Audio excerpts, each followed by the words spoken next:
My name is Margaret Turner, and I'm 38 years old. 3 months ago, at my husband's funeral, my mother-in-law grabbed my arm in front of 200 guests and told me to get out because I was never really family. She said I'd get nothing from my husband's estate and that she'd make sure I'd be living on the streets. But when the lawyer read the final clause of my husband's will, she fainted right there in front of everyone. Before I tell you what happened that day, please take a moment to like and subscribe, but only if you truly enjoy this story. I'd love to know where you're watching from and what time it is there. Are you in New York at midnight? California at 9 p.m.? Or maybe somewhere across the world? Drop a comment below. Now, let me tell you about the day my entire life changed. The funeral home was packed with over 200 people that gray October morning. I stood beside Robert's mahogany casket, my hand trembling as I touched the cold wood one last time. My husband, my best friend, my protector, my whole world for 12 years, was gone at just 41. The cancer had taken him so fast. 6 months from diagnosis to this moment. 6 months of watching the strongest man I knew fade away, his hand growing weaker in mine each day. But even in those final weeks, drugged and exhausted, Robert would squeeze my fingers and whisper, "I've taken care of everything, Maggie. You'll be okay." I believed him. God, how I believed him. The funeral director approached me gently. "Mrs. Turner, we're ready to begin the service. Would you like to take your seat?" I nodded, turning toward the front row where immediate family traditionally sits. That's when I saw her. Patricia Turner, my mother-in-law, already positioned in the center of the first pew like a queen on her throne. Her black Chanel suit was immaculate, her silver hair perfectly coiffed. Not a tear had smudged her makeup. She looked up at me with those cold blue eyes, the same eyes Robert had inherited, though his had always been warm. For a moment, neither of us moved. The entire room seemed to hold its breath. Then Patricia shifted her designer purse onto the seat beside her, effectively blocking the space. Her message was crystal clear. Behind her, Robert's younger sister Jennifer caught my eye. She started to stand, her mouth opening to say something, but Patricia's manicured hand landed on her daughter's knee. A warning. The funeral director stood frozen, clearly uncomfortable. 200 pairs of eyes watched, waiting to see what the grieving widow would do. I had a choice to make. "Margaret, dear," Patricia's voice carried across the hushed room, sweet as poisoned honey. "Family sits in front. You understand, don't you?" Family. After 12 years of marriage, I wasn't family. The whispers started immediately. I could feel phones being pulled out, the subtle shift of bodies angling for a better view.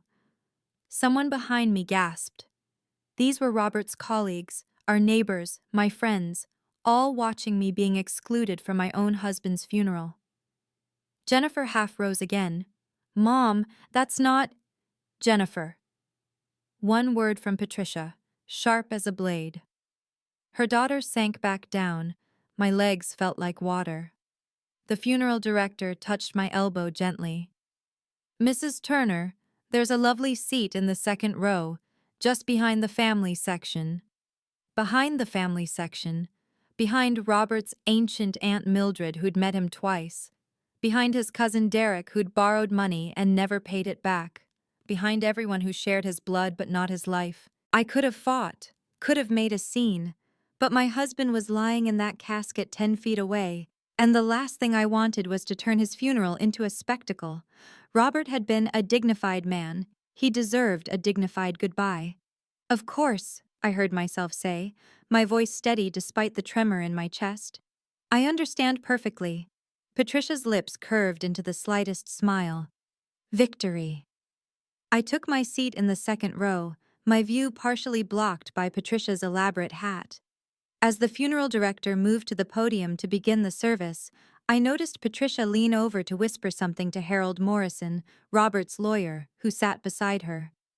Morrison glanced back at me, his expression unreadable, then quickly looked away. Something was wrong. Something was very, very wrong. 20 minutes into the service, the funeral director announced it was time for family remembrances. We'll now hear from those who loved Robert most. I stood, my prepared speech trembling in my hands. 3 pages about the man who taught me to ski, who sang off key in the shower, who left me love notes in my coffee mug every morning for 12 years. Excuse me. Patricia's voice cut through the silence like a scalpel. She hadn't even turned around. Real family will handle the eulogies, dear. Real family. The funeral director looked between us, mortified. Mrs. Turner, Patricia, surely the widow. The program has already been arranged. Patricia held up the printed funeral program, my name conspicuously absent from the list of speakers. We have Robert's mother, his sister, and his business partner scheduled to speak. That should be sufficient. 200 people watched me stand there, speech in hand, being told I couldn't eulogize my own husband. Someone's phone camera flash went off. The whispers grew louder. Jennifer stood abruptly. This is wrong. Margaret should... Patricia's head snapped toward her daughter. The look she gave Jennifer could have frozen hell itself. Sit down. Jennifer's husband tugged her arm. She sat. My hands were shaking now, but not from grief, from rage. Pure, white-hot rage that I had to swallow down because this was Robert's funeral, and I would not let it become about Patricia's cruelty. I understand, I said, my voice carrying across the silent room as I slowly sat back down. Please, continue with the program. Patricia turned just enough for me to see her profile. She was smiling. As Robert's business partner took the podium, beginning a speech about quarterly earnings and market expansions, I heard Patricia whisper something to Morrison again. This time, I caught 2 words: bank and tomorrow. After the service, as guests filed toward the reception hall, Patricia cornered me by the memorial photo display. Morrison stood beside her, briefcase in hand, looking deeply uncomfortable. Margaret, we need to discuss practical matters. Patricia's voice was all business now. I'll be handling Robert's estate, naturally. I'm his wife. We're his wife. She examined her manicure. Death changes everything, doesn't it? Harold, tell her about the accounts. Morrison cleared his throat. Mrs. Turner, Margaret, the joint accounts were frozen this morning. Standard procedure, you understand. Frozen? My voice cracked. But I need to pay for... Don't worry about the funeral expenses, Patricia interrupted smoothly. I've already handled everything. As for the house... She paused, savoring the moment. Well, we'll need to review the paperwork, won't we? The house. Our house. Where Robert had carried me over the threshold, where we'd planned to raise children, where his reading glasses still sat on the nightstand, waiting for him to come home. Robert said he'd taken care of everything, I managed. He said, men say a lot of things when they're dying.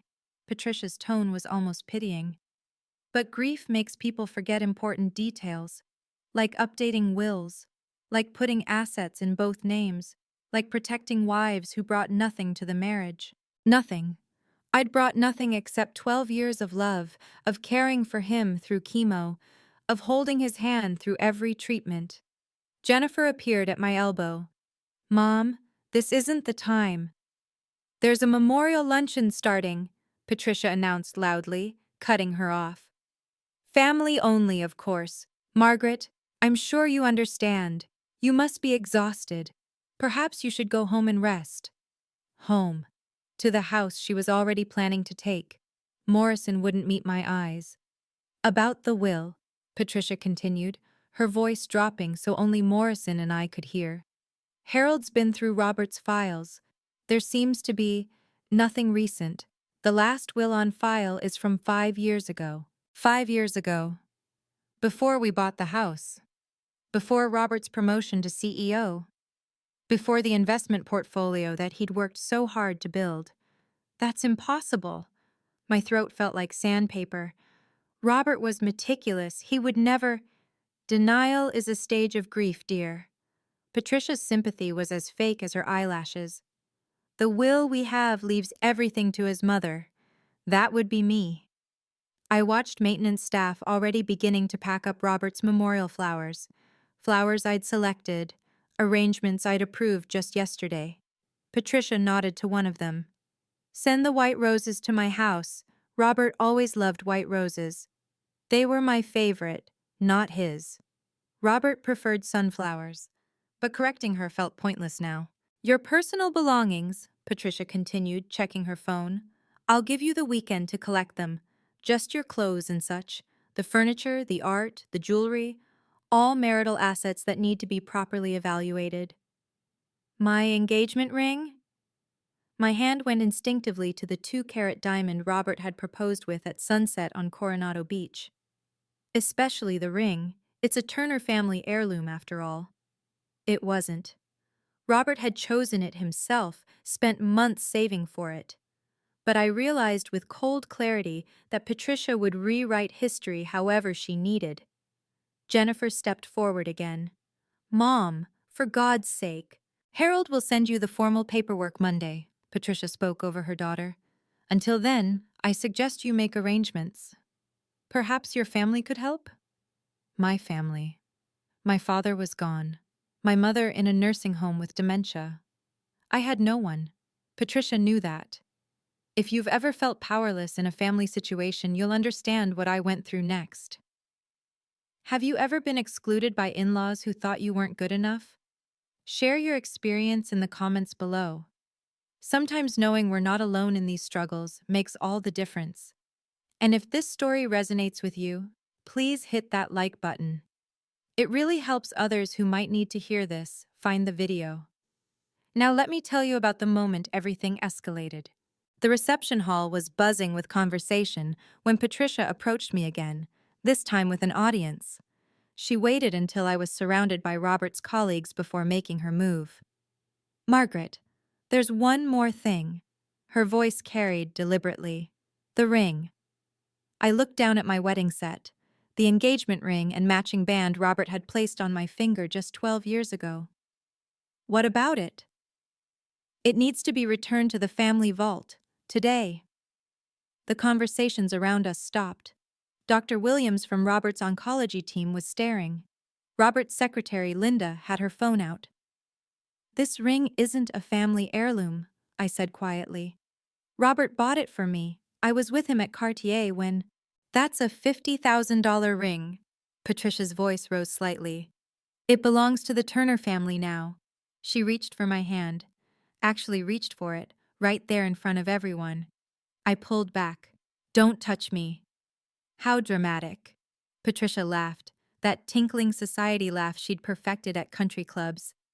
Everyone, Margaret's being emotional. Understandable, of course. I said don't touch me. My voice was steady, louder now. Patricia's hand shot forward again, this time gripping my wrist, her nails dug into my skin. That ring is coming off your finger today. Let go of her! Jennifer's voice cracked across the room. She was pushing through the crowd, her face flushed. Mother, stop it! But Patricia held on, her grip tightening. Someone gasped. Multiple phones were recording now. That's when Harold Morrison stepped between us, gently but firmly breaking Patricia's grip. Mrs. Turner, Patricia, perhaps we should discuss this privately. Patricia straightened her jacket, completely unruffled. There's nothing to discuss. She knows what needs to happen. The entire room was staring. At my husband's funeral reception, I'd just been physically accosted by his mother, and we were just getting started. The crowd formed a circle around us, everyone pretending not to stare while obviously staring. Patricia squared her shoulders, ready for battle. You were never good enough for him. Her voice was ice. Robert loved me. Simple.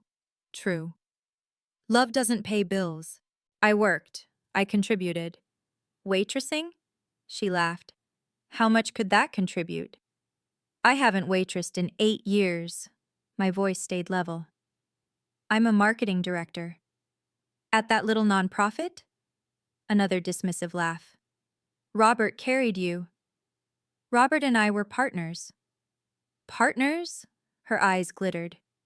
You trapped him. The accusation hung in the air. Everyone waited. We tried for children for 5 years. Each word deliberate. The IVF failed, 3 times. Someone in the crowd whispered, "Oh my God." Patricia's face flushed. "That's not what I—" "Yes, it is." I met her gaze steadily. "Say it. Say what you really think. You were beneath him. I loved him. You wanted his money. I wanted him healthy." My voice cracked for the first time. "I wanted him alive." The room was dead silent. Even Patricia seemed momentarily stunned. Then Morrison cleared his throat.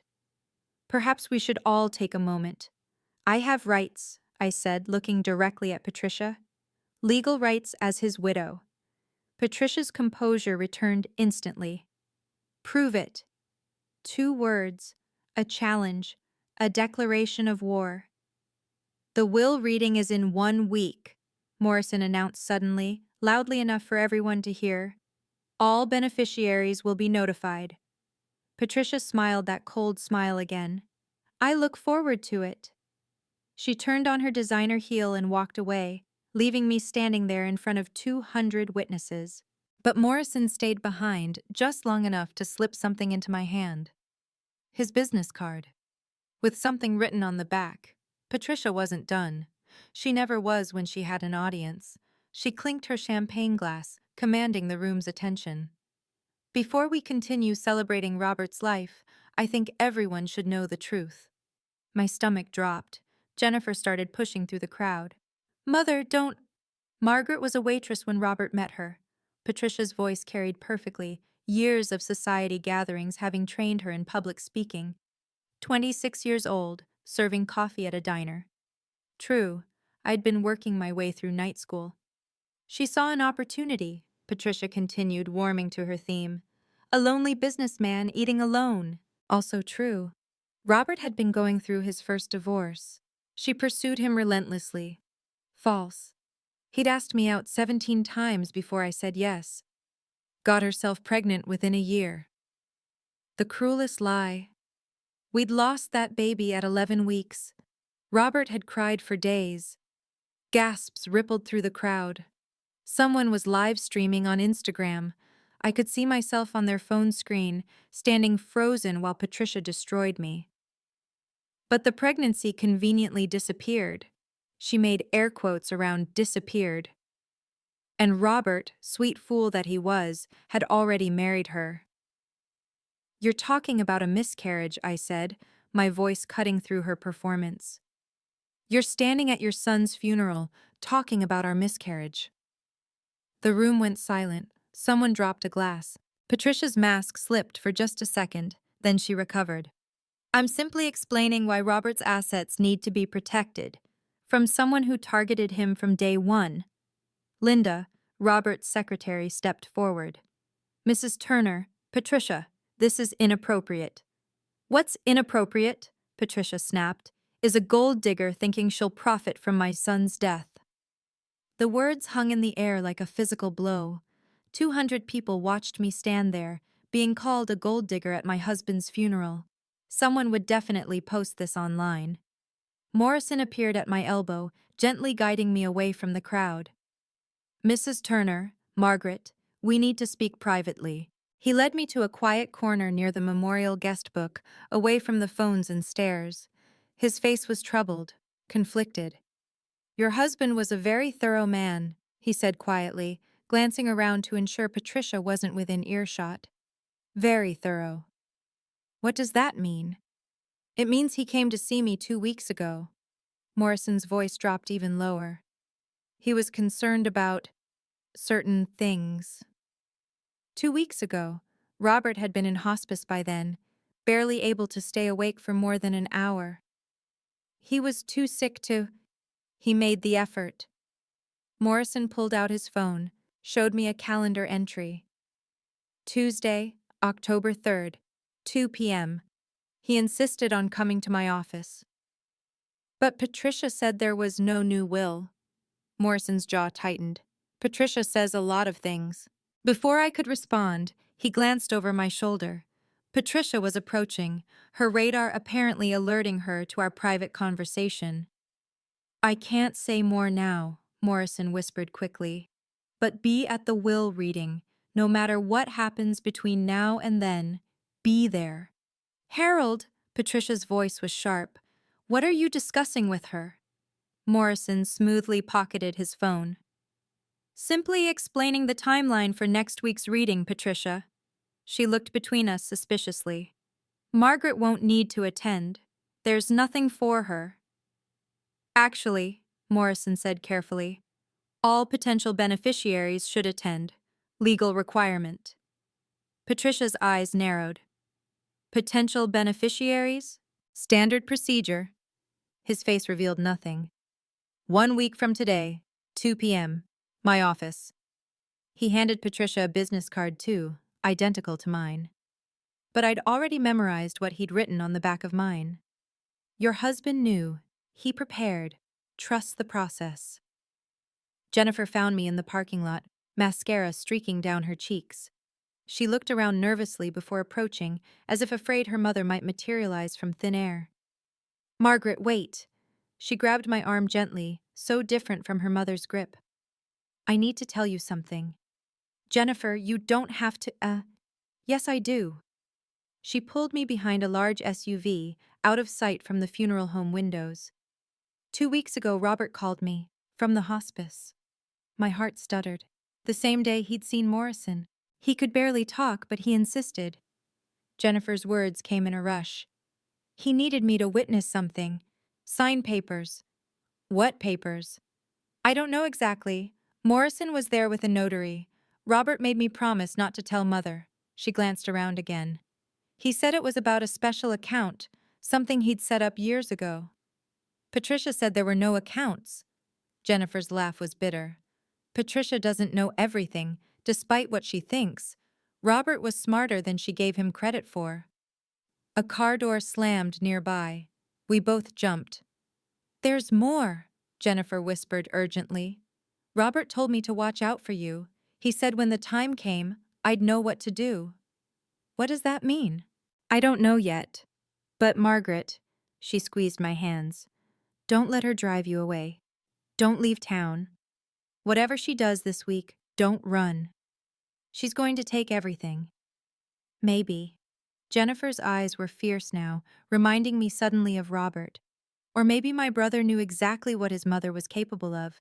Maybe he planned for it. Patricia's voice carried across the parking lot. "Jennifer, we're leaving!" Jennifer squeezed my hands once more. "Be at that reading. Promise me." "I promise." She hurried away, leaving me with more questions than answers.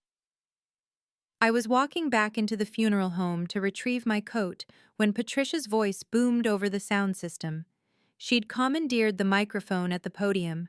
"Excuse me, everyone." Her tone was honeyed poison. "I need to make an announcement." The entire reception hall turned to look. I froze in the doorway. "It has come to my attention that we have someone here who is no longer welcome." Patricia's eyes found mine across the room. "Margaret, I'm going to have to ask you to leave." Gasps echoed through the hall. Someone dropped their coffee cup. It shattered on the marble floor.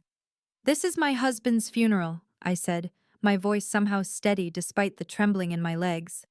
"Was your husband," Patricia emphasized each word. "And this is my event. I paid for it.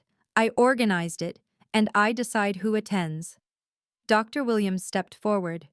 "Mrs. Turner, surely this isn't—" "Security!" Patricia called out sharply. 2 uniformed security guards appeared. Patricia had hired security for her son's funeral. She'd planned this. "You're not welcome here anymore," Patricia announced, still using the microphone so everyone could hear. "Please escort this woman out." The guards approached me reluctantly. The younger one whispered, "Ma'am, we're very sorry, but I'll go." I held my head high, though my heart was shattering. "I don't need to be escorted out like a criminal." "Actually, you do." Patricia's smile was vicious. "I want to make sure you leave." 200 people watched, filmed, as security guards flanked me, one on each side. The walk to the door felt like a mile. Phones tracked my every step. Someone was definitely live streaming. As I passed Patricia, she leaned in close enough for only me to hear. "You were never good enough for my son. Never." The doors closed behind me with a definitive thud. My husband's funeral, and I'd been thrown out like trash. The parking lot felt like a spotlight stage. People had followed, spilling out of the funeral home to watch the spectacle continue. I could hear the whispers, see the phone cameras tracking my every move. My hands shook as I searched for my keys. Where were my keys? My purse. I'd left it inside at my seat. "Her purse is inside," someone said loudly. "She can't even leave." The security guards looked uncomfortable. The older one spoke quietly. "Ma'am, if you tell us where your things are, we can—" The funeral home doors burst open. Patricia emerged, holding my purse like it was contaminated. She walked toward me with deliberate slowness, making sure everyone got a good photo. "Forgetting something?" She held my purse just out of reach. "Typical. Robert always said you were forgetful." Robert had never said that. He'd actually teased me about my color-coded calendars and excessive lists. She dropped my purse at my feet. Contents spilled across the asphalt. Wallet, lipstick, the funeral program with Robert's smiling face, the speech I'd never gotten to read. I knelt to gather my things, my hands trembling. Someone's flash went off. Then another. I was on my knees in the parking lot of my husband's funeral, scrambling for my belongings while his mother stood over me. "This is what happens," Patricia announced to the crowd, "when people try to rise above their station." I stood slowly, purse clutched to my chest, and looked Patricia directly in the eyes. "I loved your son.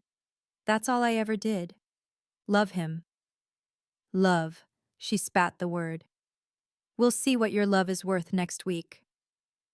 I got in my car, started the engine, and drove away. In the rearview mirror, I could see people still filming. Then my phone buzzed. A text from Morrison. "Will reading in 1 week. Do not miss it."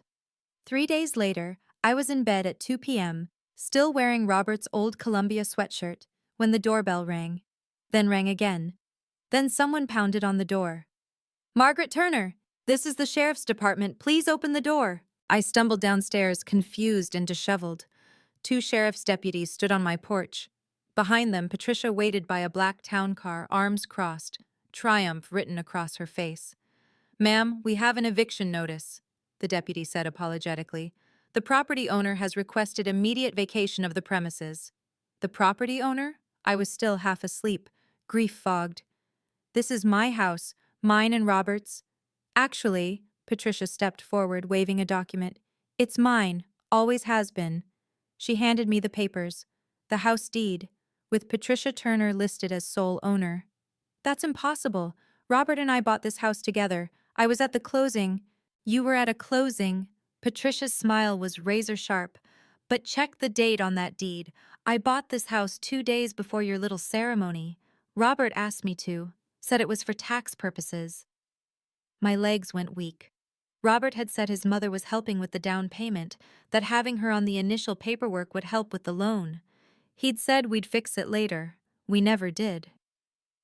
"You have 1 hour to collect your personal belongings," the deputy said, clearly uncomfortable. "Clothing, toiletries, medications, no furniture, no electronics purchased during the marriage." 1 hour? I looked at the home I'd shared with Robert for 5 years. To pack up my entire life? 58 minutes now, Patricia checked her diamond watch. "Better hurry." The deputies followed me inside, watching as I threw clothes into suitcases. Patricia supervised, determining what I could and couldn't take. Not that jewelry box. That was Robert's grandmother's. It wasn't. I'd bought it at an antique store in Coronado, but I had no proof, no receipts, no way to fight. At this point, I had lost everything: my husband, my home, my dignity. But sometimes, when you think you've hit rock bottom, that's when truth has a way of surfacing.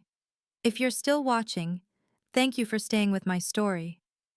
What would you have done in my situation? Would you have fought back right then, or waited for the right moment? Let me know in the comments. The will reading is coming up next, and trust me, nobody saw this coming. 1 week after the funeral, I sat in the lobby of Morrison's law firm, wearing the only decent outfit Patricia hadn't watched me pack, a simple black dress Robert had bought me for our 10th anniversary. The receptionist kept glancing at me sympathetically. Word had clearly spread about the funeral incident. The video had gone viral in our community. Widow kicked out of husband's funeral had over 50,000 views on Facebook. The conference room was already full when Morrison's assistant escorted me in. 30 relatives occupied the long mahogany table and chairs along the walls. Patricia sat at the head like a CEO at a board meeting, flanked by her sister and brother. "Oh," Patricia's voice dripped false surprise. "I didn't think you'd actually come." Every head turned to stare. I recognized cousins, aunts, Robert's college roommate. Some looked away embarrassed. Others watched with naked curiosity. "Margaret has every right to be here," Morrison said firmly, entering behind me with a stack of documents and a laptop. "Please, take a seat." The only empty chair was at the far end, by the door, as far from Patricia as possible. I sat. Morrison set up his laptop, connecting it to the large screen on the wall. "Before we begin, I need to inform everyone that this reading will be recorded for legal purposes." He positioned a professional camera on a tripod, ensuring everyone was in frame. "This is a requirement for estate readings of this magnitude. Any objections?" Patricia waved dismissively. "Get on with it, Harold." Morrison cleared his throat. "We are here for the reading of the last will and testament of Robert James Turner." Patricia leaned back in her chair, supremely confident. "Let's begin with the will provided by Mrs. Patricia Turner, dated 5 years ago." I noticed he said, "provided by Patricia," not Robert's will. Something in Morrison's tone made me sit up straighter. Morrison opened the folder with theatrical deliberation. "This will, dated January 15th, 5 years ago, states the following." He began reading in a monotone voice. "I, Robert James Turner, being of sound mind and body, do hereby leave all my worldly possessions, including but not limited to real estate, investments, bank accounts, and personal property, to my mother, Patricia Ann Turner." Patricia's smile could have lit up Times Square. She looked directly at me, savoring every word. "This includes," Morrison continued, "the portfolio valued at approximately $3 million, the vacation home in Aspen, the boat, both vehicles, and all contents of any safety deposit boxes." Gasps echoed around the room. Even Patricia's siblings looked shocked at the amount. Jennifer shifted uncomfortably in her seat. "That will is 5 years old. Surely Robert updated." "If he had," Patricia cut her off smoothly, "Harold would have it, wouldn't you?" Morrison's face remained neutral. "I'm reading what was filed with the court. You see?" Patricia turned to address the room like she was giving a presentation. "Robert knew I would handle his estate properly, not some waitress who—" "Marketing director," I corrected quietly. "Whatever," she waved dismissively. "The point is, Robert protected his assets. He made the right choice." The relatives murmured among themselves. Some nodded approvingly, others looked uncomfortable. Robert's college roommate, Dave, wouldn't meet my eyes. "Is that everything?" Patricia asked Morrison, already starting to rise from her chair. Morrison slowly closed the folder. "That concludes the reading of the will dated 5 years ago." Patricia stood fully, smoothing her skirt. "Well then, I suppose." "However," Morrison's voice cut through the room like a blade. Patricia froze. "There is a codicil." "A what?" Patricia's voice went sharp. "A codicil, an addition to the will." Morrison pulled out his laptop. "Dated 2 weeks ago." The room went absolutely silent. "That's impossible," Patricia's voice cracked. "Robert was barely conscious 2 weeks ago. He couldn't—" "Nevertheless," Morrison clicked on his laptop. The screen on the wall came to life. "This video was recorded on October 3rd at 2:47 p.m. in my office." The image that appeared made everyone gasp. Robert, my Robert, sitting in Morrison's office chair. Thin, pale, but absolutely lucid. His eyes, those warm brown eyes, looked directly at the camera. If you're watching this, Robert's recorded voice filled the room. It means my mother has tried to steal from my wife. Patricia's face went white. This is fake. This has to be. Please let the video play, Morrison said firmly. Robert continued. I am Robert James Turner. Today is October 3rd, 2024. I am here with my attorney Harold Morrison and witnesses Jennifer Turner, my sister, and Dr. Marcus Williams, my oncologist, who can attest to my mental clarity. The camera panned to show Jennifer and Dr. Williams nodding. Jennifer had been crying. 2 days ago, Robert's voice was getting stronger. I discovered my mother had created fraudulent documents regarding my estate. She pressured me while I was medicated to sign papers I couldn't read. She told me they were medical forms.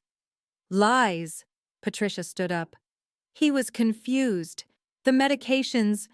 Sit down, Patricia, Morrison commanded, or I'll have security escort you out. She sat, her hands trembling. Robert looked directly at the camera again. I am hereby revoking any will dated prior to today. My mother, Patricia Ann Turner, is to receive nothing from my estate, not 1 penny. Someone in the room whispered, Holy shit. Furthermore, Robert continued, I need to reveal something my mother never knew, something I've kept private for 5 years. Patricia gripped the table edge, her knuckles white. Margaret, Robert said, and my heart stopped. This is for you, my love. Robert's image leaned forward, his eyes intense despite his illness. 5 years ago, after Mother tried to control our wedding finances, I set up a trust, a private trust she knew nothing about. Patricia's mouth fell open. What trust? That's impossible. The Turner Marital Trust, Robert continued as if answering her. Funded with every bonus, every stock option, every investment profit from my personal portfolio. Not the family money, Mother. My money. Money I earned. Morrison pulled out a thick document. The trust documents, for anyone who'd like to review them. Margaret, Robert's voice softened on the recording. You are the sole beneficiary of this trust. As of today's recording, it contains $15 million. The room exploded. Patricia shot to her feet. 15 million? That's impossible. I would have known.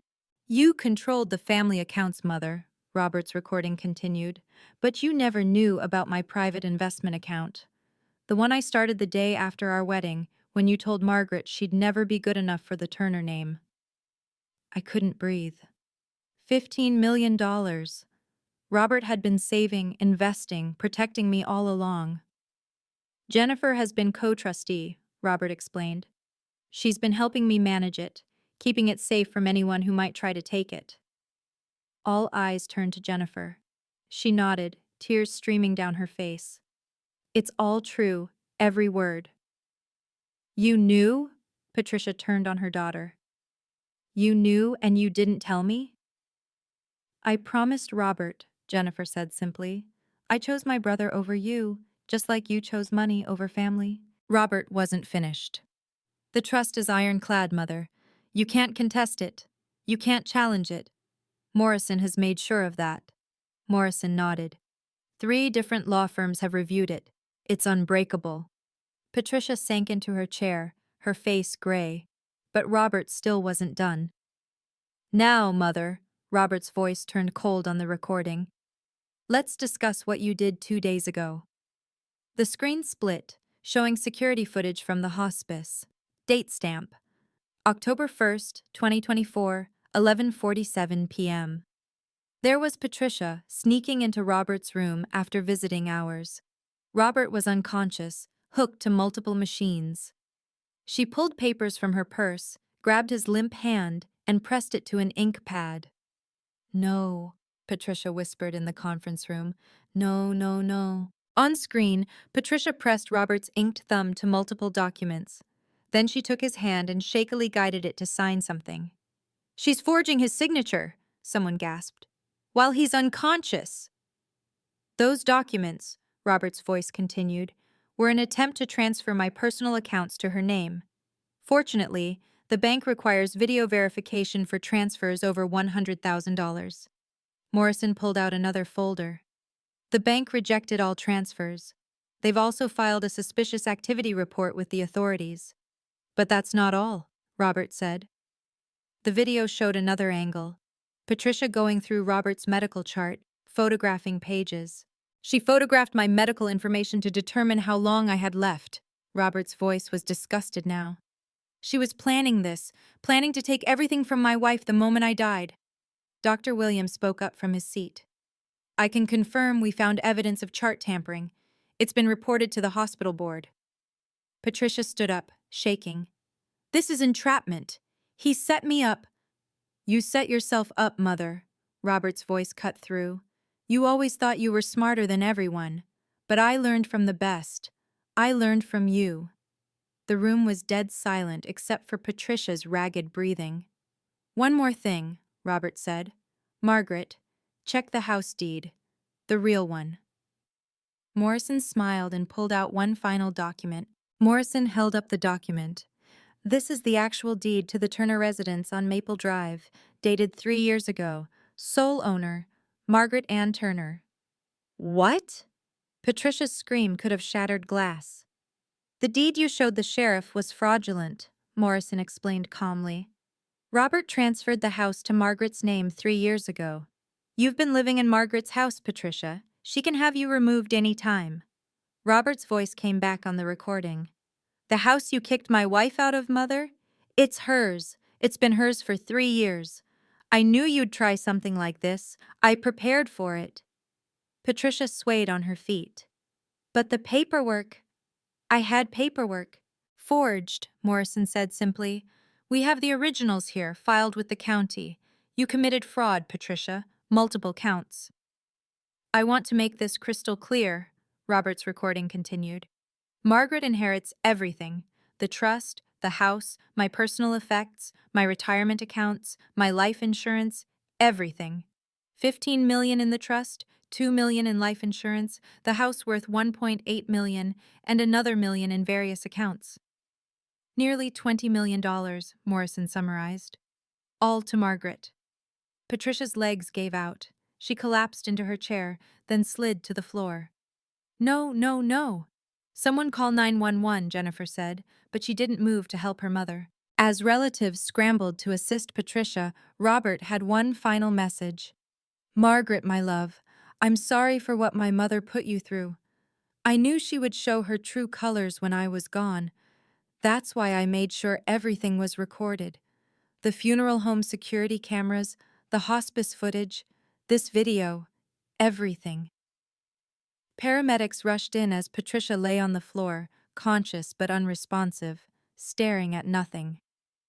"One final clause," Robert said, as they lifted Patricia onto a stretcher. "Mother's inheritance? $1, so she can never say I forgot her." 2 weeks after the will reading, the full consequences began falling like dominoes. Morrison called me with updates every few days, each one more satisfying than the last. "The district attorney has filed charges," he informed me over coffee.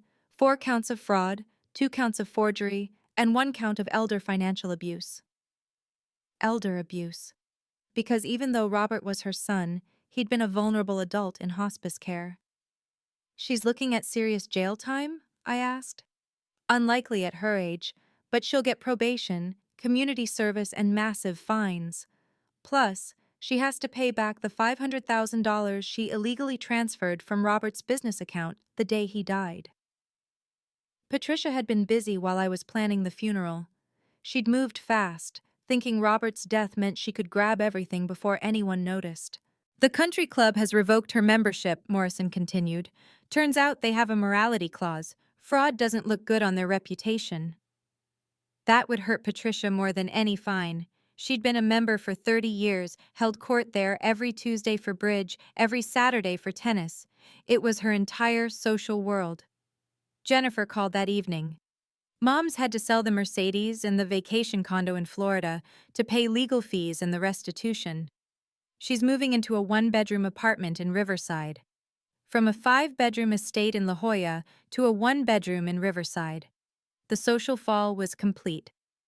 How is she handling it? I asked, surprising myself by caring. She's not, Jennifer said bluntly. She keeps saying this is all a misunderstanding, that Robert was confused, that you manipulated him. Even with the video evidence? She's convinced herself it was all fake, deep fakes or something. Jennifer sighed. She's lost everything, Margaret. Her money, her reputation, her friends, even her family. You're still her family. No, Jennifer said firmly. I'm your family now. The family fracture was complete and public. The video from the funeral had indeed gone viral, not just locally, but nationally. Evil mother-in-law kicks widow out of funeral had been picked up by several online news outlets. But it was the will reading video that really exploded.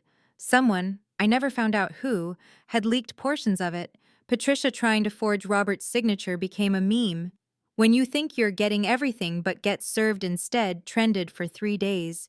Patricia's sister called me of all people. This is your fault, she hissed. You've destroyed our family name.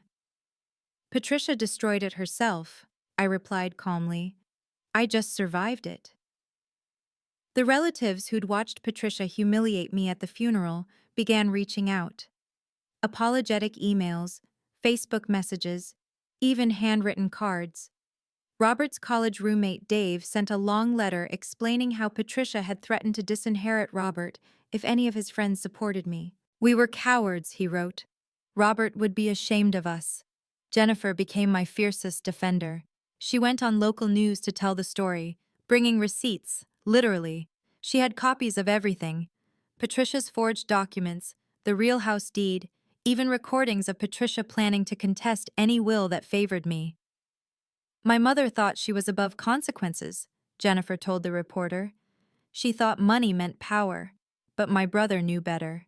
He knew love meant protection. The country club wives who'd been Patricia's friends for decades distanced themselves immediately. Martha Wellington, Patricia's best friend, was quoted in the local society paper. We always knew Patricia was controlling, but this level of deception, it's unconscionable. The Turner family name, which Patricia had guarded so jealously, was now synonymous with fraud and greed. But perhaps the cruelest cut was when the family patriarch, Robert's Uncle James, officially removed Patricia from the Turner family trust board. You've dishonored us all, he said publicly. 3 months after Robert's death, I stood at a podium in the Hilton Ballroom, addressing 200 people, many of the same who'd witnessed my humiliation. The Robert Turner Memorial Foundation will provide financial assistance to widows and widowers facing estate disputes, I announced, because no one should lose their dignity along with their spouse. The foundation was Jennifer's idea. Use Robert's money to help others facing what I'd faced, turn our pain into purpose. The first donation, surprisingly, came from Robert's Uncle James. Robert would be proud, he said simply, handing me a check for $100,000. Dr. Williams joined the board. So did Morrison, who offered pro bono legal services for the foundation's beneficiaries. Even Linda, Robert's secretary, volunteered to help with administration. I should have spoken up at the funeral, Linda admitted. I knew what Patricia was capable of. Robert complained about her for years. The local news covered the foundation launch. They played clips from the funeral video, Patricia throwing me out, contrasted with me now, using Robert's money to help others. From humiliation to humanitarian, the anchor said. Margaret Turner transforms tragedy into triumph. I received hundreds of emails from people with similar stories. Widows kicked out of homes, widowers whose in-laws stole their children's inheritance, families torn apart by greed. Each story reminded me why Robert had prepared so carefully. He'd known exactly what his mother would do. He'd protected me even in death. The foundation's first beneficiary was a young widow named Sarah. Her husband's parents had taken everything while she was planning his funeral, just like Patricia had tried to do. "You give me hope," Sarah told me, crying. "Hope that justice exists." We helped her recover her husband's life insurance and their joint savings. It took Morrison 2 weeks to untangle the fraud. Patricia, I heard, was following the news from her Riverside apartment. She never commented publicly. 6 months after Robert's death, Patricia appeared at my door. Now legally and rightfully my door. She looked older, smaller, her designer clothes replaced with off-the-rack polyester. "May I come in?" Her voice had lost its commanding edge. I could have slammed the door. Instead, I stepped aside. 5 minutes. She sat in the living room she'd once claimed as hers, looking at Robert's photos still displayed on the mantel. "I need help," she said quietly. "Financial help?" I kept my voice neutral. "I can't make rent. The legal fees, the restitution." She trailed off. "I have nothing left." The woman who'd called me a gold digger was now asking for gold. "You have your Social Security," I pointed out. "Your pension from when you worked." "It's not enough." Her hands trembled. "Not for California. You need to move somewhere cheaper." I remained standing. "Texas, maybe. Arizona." "But my life is here." "Your life here is over, Patricia. You made sure of that." She looked up at me, and for the first time, I saw tears. "I'm sorry." "No," I said calmly. "You're sorry you got caught. You're sorry there were consequences. You're not sorry for what you did. I loved my son. You loved controlling him. There's a difference." She stood to leave, then turned back. "Will you at least let me visit his grave?" This I had considered. "First Sunday of each month, 9 a.m. I won't be there. If you come any other time, I'll have you arrested for trespassing." "That's cruel." "That's boundaries." I opened the door. "Something Robert tried to teach me. Turns out, you were the perfect teacher." She left without another word. I never saw her again, though the cemetery confirmed she came monthly, like clockwork, always alone. A year after Robert's death, I sat in the office of the foundation we'd created, looking at his photo on my desk. Not a day passed without missing him, but the acute pain had transformed into something else: purpose. "Boundaries aren't cruel," I told the support group I now led. "They're necessary." 20 faces looked back at me. Widows and widowers, all fighting their own battles with greedy relatives. Each Tuesday, we met in the community center, sharing stories and strategies. "My mother-in-law taught me something valuable," I continued. "She showed me that forgiveness doesn't mean accepting disrespect. You can forgive someone and still never let them back into your life." Sarah, our first beneficiary, raised her hand. "But family is supposed to. Family is supposed to love you, not rob you." My voice was firm. "When someone shows you who they are, believe them the first time. And when they show you at your most vulnerable moment, at your spouse's funeral, believe them absolutely." I thought about Patricia's tears, her request for help. 6 months ago, I might have wavered.